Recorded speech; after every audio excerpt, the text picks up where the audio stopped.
Hello, everyone. Thank you, family, friends, and all the attendees for joining us today. Let me start by asking you a question. How many of you use ChatGPT in your daily life? Okay, most of the whole? Sounds great. So, did you think before if a 6-year-old kid outsmart ChatGPT? Sounds crazy, right? But let's see. We asked ChatGPT to count the letter R in the word strawberry. He says 2. But we all know the correct answer is 3. If AI struggles here, what happens in complex tasks? Let's explore. We give ChatGPT 4 a very simple task to sum numbers with at most 2 digits. It seems like ChatGPT sums numbers with exactly 2 digits, missing single-digit numbers, as the correct code should be summing up all numbers from 0 to 100, not just those starting from 10. And this defines the core problem of our research, ChatGPT hallucination in code generation. In a study evaluated ChatGPT using various coding techniques on different prompts and programming languages, they found that 25% of the generated code were syntactically correct but semantically incorrect, meaning that the code compiled without syntax errors, but it produced wrong results. This issue is very frustrating for software engineers as it forces them to spend their valuable times reading, debugging, and testing incorrectly generated code.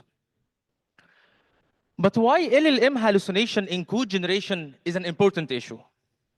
A study investigated the impact of the LLM generated code on the productivity of the software engineers. And according to the survey, 88% reported they found themselves more productive. And 96 stated that they could complete repetitive tasks faster. And for those who called the news last month, you may have noticed Google's announcements that over 25% of their new code now is generated by AI. The potential is massive, but we need a solution to make this technology more dependable.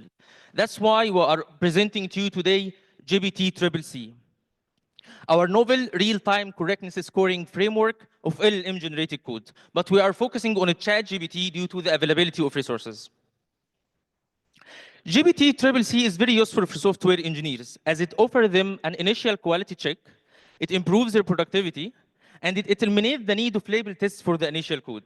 We have documented this framework in a research paper, and we have built a web application which considered the first real-time scoring tool for LLM-generated code, as current literature just benchmarks the performance of LLMs in general using predefined datasets. To start building this amazing tool, we draw inspiration from the literature in LLM text hallucination. One approach actually is to use facts database and to take the response of the ChatGPT and then validate the information from our ground truth database. Hence, we can return to the user with a feedback whether this text generated by ChatGPT is factual or non-factual. However, this approach is not applicable for code validation. Another more interesting approach, which was documented in a paper called Self-Check GPT, researchers leverage the idea of non-determinism in ChatGPT, which means if you give ChatGPT the same exact prompt more than one time, it will respond with different answer each time. They use this sampling technique and they find a nice correlation between the similarity between the sample generated by GPT and the factuality of the text. Hence, they can determine whether the text generated by GPT is factual or non-factual just from the similarity score between these samples. Actually, this approach inspired us to develop our main research hypothesis. So going to our hypothesis. So our hypothesis states that there is an actual correlation. There is a correlation between the similarity of multiple generated codes using ChatGPT, using the same exact prompt, and their functional correctness. So let me break down this hypothesis down because it's central to our research. Say we have a prompt and we provide it to ChatGPT and ChatGPT responds with a code. We call it the base code. We also prompted ChatGPT another 5 times using the exact same prompt to generate another 5 codes. We call them the sample codes. So due to the non-deterministic nature of ChatGPT, then these codes, even though they are generated using the same exact prompt, they may vary among each other. So our hypothesis is that high similarity between those generated codes correlates with their high correctness, their high functional correctness. And low similarity between them correlates with their low functional correctness. Of course, to validate or to test our hypothesis, we need to follow a systematic methodology. So we start with datasets. We have some code benchmarking datasets from which we extract problem description and also create the prompt that is to be fed to ChatGPT. And ChatGPT in return generates the base code and the sample codes I previously mentioned. And what happens next is that we perform similarity analysis on those generated codes and calculate an average similarity score. And at the same time, for each problem from this dataset, we extract the associated test cases and run them simultaneously on the generated code. And so we can calculate an average test pass rate.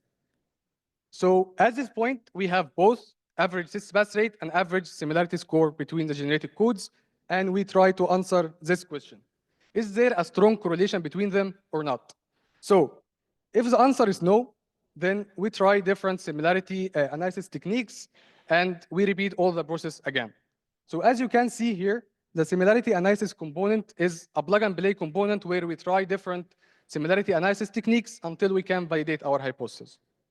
Going back to the question, if the answer was actually yes, then we successfully validated our hypothesis, which means that we can present the average similarity score as an indication for the code correctness. That was for the methodology to test our hypothesis. However, in real time, of course, we will not have the datasets. However, we will have the actual user request. And as we have already established that we validated our hypothesis, then we can use the average similarity score as an indication for the code correctness. So going back to our methodology, now we will focus on the used datasets.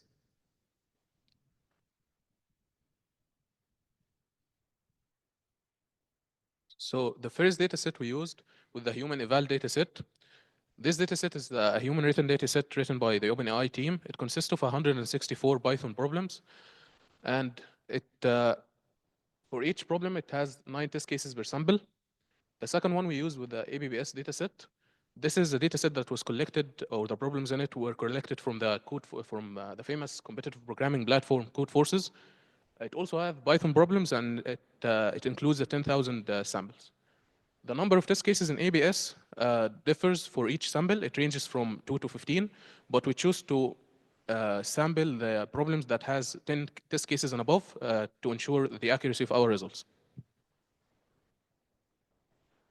We want to just stress on the fact that these data sets are actually two of the most used, or actually the most used data sets for benchmarking LLM generated codes. So going back to the methodology, after we had our data sets ready, we started investigating this different similarity analysis techniques that we could find in the literature, and the literature provided us with 3 main categories: the lexical, the structural, and the semantic similarity. We started first with the lexical similarity, but unfortunately, as you can see, it gave us, or it returned very low correlation scores. That was due to these techniques actually focus only on the text differences between the generated codes, and they do not present the meanings of the code in any way. Then we started investigating the structural similarity, but unfortunately, again, they also provided very low correlation scores. This is due that each of these techniques yes, capture some of the semantics of the code, but they do not fully capture the semantics of the code. So some of them focus on the control flow, some of them focus on the data flow, but they can't capture them together, and they also very susceptible to any minor structural differences. Then the final category we were left to investigate was the semantic similarity, and this was the one we were most hopeful for. But unfortunately, we have no good news for you, because as you can see, it also provided very low scores. However, there is always light at the end of the road. We finally found the successful similarity technique, which is the test case execution output similarity method. It gave us a correlation result of 78%, proving our hypothesis to be finally valid and making us able to go to the next stage of production. Um, and to better understand this magical approach, I present our methodology tailored to it. As you can see, we still have a prompt from the data set, and then we sample a base code and 5 sample codes. And then what's different here is the similarity technique itself. What we do here is that we take the prompt along with the function signature from the data set, and then we pass it to a test case generation model. In our case, we use LLMs, and then we generate 10 test cases. However, then this 10 test cases, they don't have any expected output. We don't trust the LLM to fully understand the problem to give like an expected output, so just the inputs. Moreover, they are totally different from the test cases from the dataset. Actually, the test cases from the dataset have expected outputs, and we use them to calculate the average pass rate, which is like the ground truth in this case. However, our own test cases, they don't have expected outputs. And then we run the test cases in the base code and sample codes. We have the outputs of them, and we compare the output of the base code with the outputs of the sample codes. Our idea here is very simple, is that if two codes are similar, then their outputs should be similar. And if two codes are dissimilar semantically, their outputs should be dissimilar. Makes perfect sense. And then we take the average similarity across the outputs, and this will represent the average similarity across the codes, and we try to correlate it with the average pass rate, which give us the high correlation score that I just showed, proving our hypothesis to be valid. And now to better understand this, we focus in the test case generation. Okay, so for the test case generation, as we can, like Amr mentioned, we will dig deep into it to see how it works.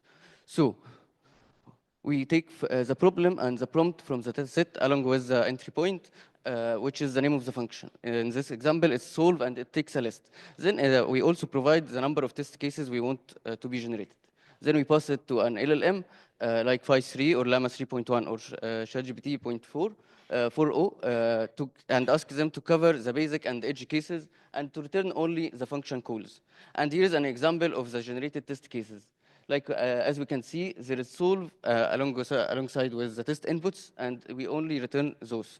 Like Amr mentioned, there is no need for labels or the expected output, as we don't trust LLMs in comprehending or fully get the problem to generate the expected output. And we decided to move forward with ChatGPT 4, as it was the most comprehensive in generating the test cases, especially the edge test cases. Then, for the next part, running and comparing the results, here is how it goes. So we have the base code and one of the sample codes. It's for a problem to get the middle element in a list. And we have the test case, which is get element, and it's passed with a list of 3 elements. So the 3 is the middle element. And we run this test case for the base code and sample code. And for post codes, we get 3 as the output. Then we do an exact match comparison, and it's equal. So we get true as both generates 3. So we generalize it to go for each prompt and each test case. And here's how it works. So we have the base code and 5 samples. We have the 10 test cases, and we run each one of the test cases against each one of the codes. And then we have the output for the first test case. So they have the result from the base code and each one of the samples. And we compare the result of the base code with each one of the results of the samples. So we have 2 zeros and 3 ones indicating false and true. So we got 60% similarity. We do the same for the second test case. We got 40%. We do the same until the last test case, and we got 100. Then we average those percentages to get the desired or required metric we are trying to calculate, which is average test case execution output with this score. And then we're trying to correlate this metric or the metric we calculated with the true metric to get the correlation. So to get our correlation, we plot the next correlation graph. This graph is plotted in the human eval dataset, and each each point in this graph is a problem from the data set. And as you can see in the x-axis, you have the average test case execution output similarity, which our metric that we compute for every problem. And the y-axis, we have the ground truth, which is the average pass rate, represents if the codes are actually correct. And then we try to fit a line that best captures the trend. And as you can see, the regression line fitted is very close to the 45-degree line, proving the correlation to be high. Furthermore, we computed the distance correlation, which captures both linear and nonlinear correlation, and it was 78%, which is high, proving the hypothesis to be valid again. And moreover, we didn't stop there. We tried different configurations, and the best configuration we got for code generation was using GPT-4 model with 5 samples and temperature fun. And the best configuration for test case generation is using also GPT-4, but with 10 samples and the temperature of 0.7. And then as a recap, we computed the correlation on human eval dataset, which contains 164 problems and gave us 78% correlation, but we did not stop there. We tested it in other datasets, which is ABBS, and this dataset, from it we sampled more than 600 problems, which makes it almost 4 times larger than the human eval dataset, and still we got a high correlation of 75%. So the difference is almost not existent, and the dataset size is almost 4 times larger, which makes our product to be like powerful and small and large datasets. And furthermore, we categorized ABBS by difficulty. We divided it into introductory problems, interview problems, and the competition problems. And each category has more than 200 problems. And as you can see, the correlation is pretty solid in all the categories, proving our product to be powerful in all types of problems. It's obvious that it will decrease a bit in the competition, but it's still pretty solid. And also we tried it for different program sizes. So for small lines of code and large lines of code, still the correlation is still solid in different sizes. Our product can work with small and large programs. And finally, we wanted to give an actionable feedback for the user. So we plotted this box plot. On the x-axis, you can find that our metric banded into different bands. So the first band is from 0 to 50%, and the second one is from 50 to 80, and the third from 80 to 90, and the fourth from 90 to 100. If you look at the last band, it contains more than 200 problems, and actually the median of this problem is 100 average pass rate. So more than 100 problems got full correctness if we are in the 90 to 100 band. And if we are from 0 to 50 bands, it's the median is around 30%. So we are sure that the code is actually not correct. And if we are in the high bands, we are sure that the code is actually correct. And when you go up higher in the band, you'll find that the median go up higher, proving our hypothesis to be valid again.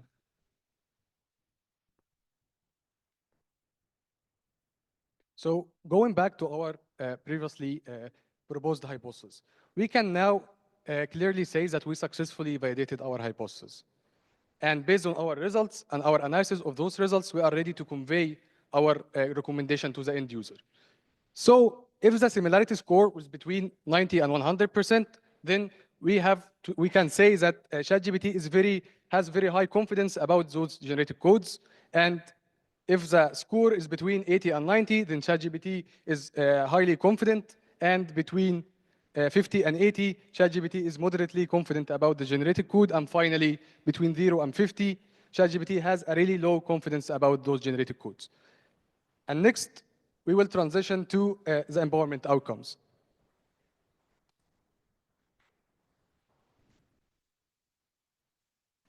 So we discussed 2 empowerment outcomes. We have the first one, which is our research paper.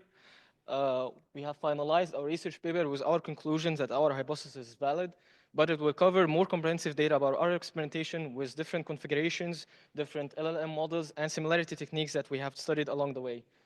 We aim to publish it as a first to propose a real-time methodology for feedback on LLM-generated code. And we're applying currently for the ICML 2025 conference with a future work of suggesting that we tackle non-deterministic functions or expand on other programming languages more than Python. So for our second empowerment outcome, we have a community deployment. We have already finished our website, and we have achieved at an average response time of 20 seconds using parallelization in the back end. For the generation of the base code and sample codes and test cases, we need an API key for ChatGPT to generate the code, and we encrypt it and store it securely in a database that can only be accessed in the back end. And we have tested the system locally with the help of our colleagues and got some feedback, and it's ready for deployment to get some feedback from the broader community. But let's take a quick walkthrough with our demo. As you can see, the user can enter a prompt. Notice this is the same prompt that we have showcased that ChatGPT can be inconsistent. It sums at most 2 digits. These are some parameters that the user can expand on to and tweak for better results, but they are optional. So let's send a request. And we're currently waiting for the base code to be generated. As you can see, this is the same incorrect code that we got at first, but let's take a look at what happened behind the scenes while we're generating the score. As you can notice, some of the sample codes are quite different and some of them are the same, but we shouldn't expect a score that reflects very high confidence in ChatGPT. But let's be more careful and take a look at the test cases, as you can see. And now we run them on all the codes and get the outputs. This is a base output, this is a sample, and you can notice some small differences between them. And for confirmation, this is a comparison result. As you can see, there are some zeros as the comparison between them showed non-matching.